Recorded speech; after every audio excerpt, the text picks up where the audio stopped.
حضرت علی رضی اللہ تعالی عنہ فرماتے ہیں کہ رسول اللہ صلی اللہ علیہ وآلہ وسلم نے ارشاد فرمایا کہ جب شعبان کی 15ویں شب ہو تو رات کو قیام کرو اور دن کو روزہ رکھو، کیونکہ اللہ تعالیٰ اس رات سورج غروب ہوتے ہی آسمان دنیا کی طرف متوجہ ہوتا ہے اور فرماتا ہے کون مجھ سے مغفرت طلب کرتا ہے کہ میں اس کی مغفرت کروں، کون مبتلا مصیبت ہے کہ میں اسے عافیت دوں، کون مجھ سے رزق طلب کرتا ہے کہ میں اس کو رزق دوں۔ اسی طرح یہ سلسلہ صبح تک رہتا ہے۔ حضرت عائشہ رضی اللہ تعالی عنہا سے حضور اکرم صلی اللہ علیہ وآلہ وسلم نے ارشاد فرمایا، کیا تم نہیں جانتی کہ یہ شب نصف شعبان کی شب ہے؟ اللہ تعالی بنی کلب کی بکریوں کے بالوں کے برابر گنہگاروں کو دوزخ سے نکالتا ہے سوائے 6 لوگوں کے: والدین کا نافرمان، زنا کرنے والا، شراب کا ہادی، قطع تعلق کرنے والا، فتنہ باز، چغل خور۔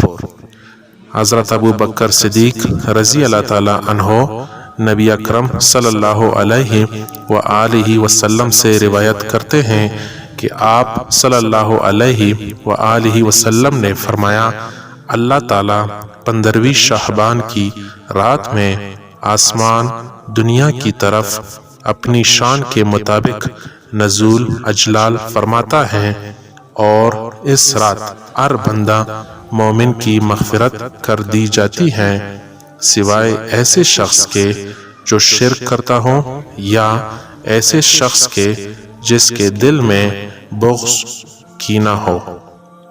حضرت ابو ہریرہ رضی اللہ تعالیٰ عنہ روایت کرتے ہیں کہ حضور صلی اللہ علیہ وآلہ وسلم نے ارشاد فرمایا کہ جبریل علیہ السلام میرے پاس نصف ماہ شعبان کی رات آئے اور عرض کیا، ہے اللہ کے رسول، آسمان کی طرف اپنا سر مبارک اٹھائیے۔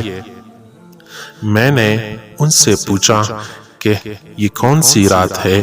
انہوں نے کہا، یہ وہ رات ہے جس میں اللہ تعالی رحمت کے 300 دروازے کھول دیتا ہے اور ہر اس شخص کو بخش دیتا ہے جس نے شرک نہ کی ہو، بشرط کہ وہ جادوگر نہ ہو، سود خور نہ ہو، زناکار نہ ہو، شراب کا ہادی نہ ہو، اور اللہ تعالیٰ ان لوگوں کی بخشش نہیں فرماتا جب تک وہ اس گناہ کی توبہ نہ کرے۔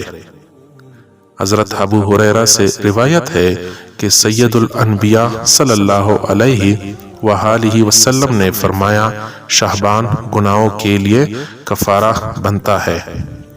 اس ماہ کی عزت و توقیر کرنا نہایت ہی اہم ہے، کیونکہ اس کا ادب رکھنا گویا حضور صلی اللہ علیہ وآلہ وسلم کی توقیر بجا لانا ہے۔ جیسا کہ خود نبی کریم صلی اللہ علیہ وآلہ وسلم فرماتے ہیں، جس نے شعبان کی عزت کی اس نے میری عزت کی۔ یہ وہ مہینہ ہے جو اللہ تعالیٰ کی طرف سے حضور سید عالم صلی اللہ علیہ وآلہ وسلم کو بطور انعام دیا گیا ہے۔ شعبان کے فضائل کے بارے میں منقول ہے کہ جو کوئی شعبان کی 14 تاریخ کو بعد نماز عصر آفتاب غروب ہوتے وقت 40 مرتبہ یہ کلمات پڑھے، لا حول ولا قوت الا باللہ العلی العظیم، اللہ تعالیٰ اس دعا کے پڑھنے والے کے 40 سال کے گناہ معاف فرما دے گا۔ شعبان کی 14 تاریخ بعد نماز مغرب 2 رکعت نماز نفل پڑھے۔ ہر رکعت میں سورہ فاتحہ کے بعد سورہ عشر کی آخری 3 آیات ایک مرتبہ اور سورہ اخلاص 3 دفعہ پڑھے۔ انشاءاللہ تعالی یہ نماز گناہوں کی معافی کے لیے بہت افضل ہے۔ شعبان کی 15ویں شب 2 رکعت نماز پڑھے۔